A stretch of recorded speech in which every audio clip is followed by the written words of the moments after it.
Assalamualaikum warahmatullahi wabarakatuh. Saya akan menjelaskan tentang korupsi dalam proses pemilu.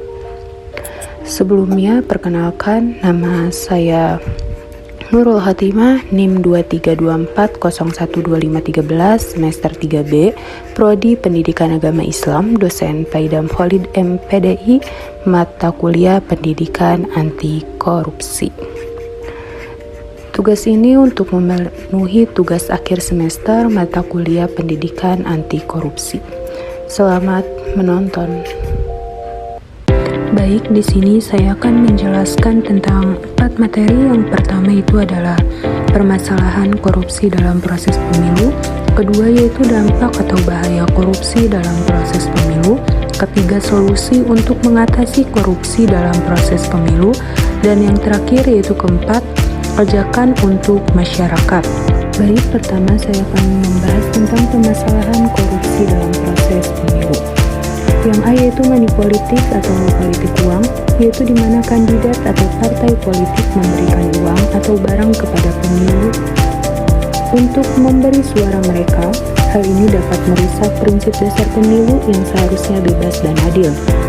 B yaitu penyalahgunaan anggaran kampanye, penggunaan dana kampanye yang tidak transparan atau markup untuk kepentingan pribadi atau golongan seringkali terjadi dalam proses pemilu.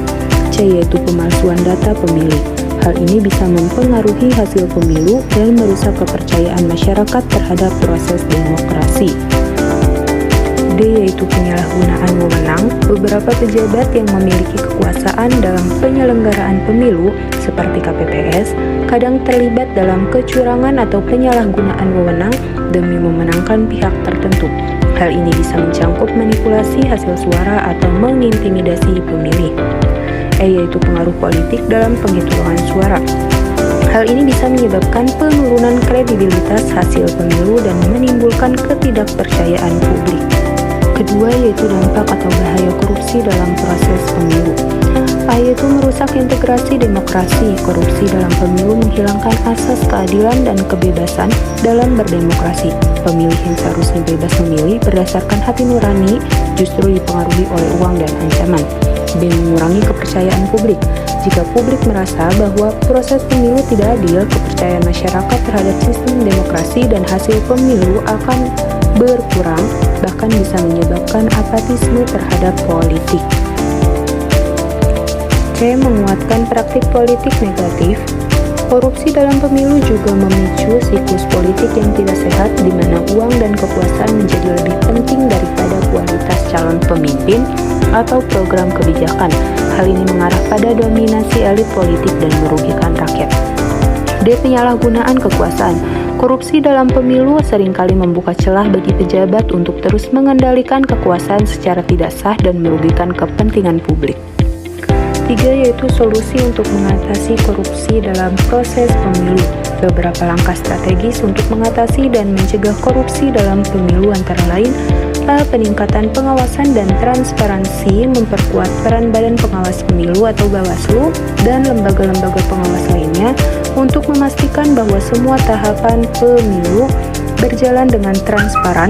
Pengawasan yang ketat akan memperkecil peluang terjadinya kecurangan. B. Pendidikan pemilih, mengedukasi pemilih tentang pentingnya memilih secara jujur dan bebas tanpa tergoda politik uang. Masyarakat yang cerdas dan memahami dampak korupsi akan lebih tahan terhadap godaan money. C. Sanksi yang tegas, menetapkan hukuman yang berat bagi pelaku korupsi dalam pemilu, baik itu berupa suap, manipulasi data, atau penyalahgunaan wewenang. Penegakan hukum yang tegas dapat memberikan efek jera bagi para calon atau partai politik yang terlibat dalam praktik korupsi.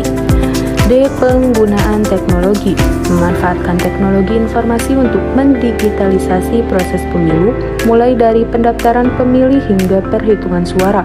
Penggunaan sistem e-voting atau aplikasi berbasis teknologi dapat meminimalkan manipulasi suara dan meningkatkan transparansi.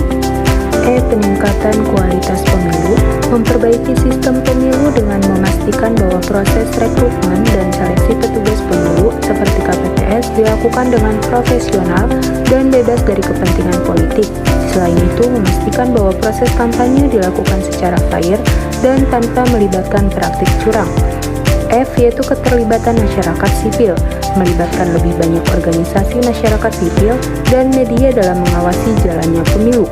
Peran media dalam mengedukasi masyarakat dan mengungkapkan pelanggaran dalam proses pemilu sangat penting untuk menjaga integritas pemilu.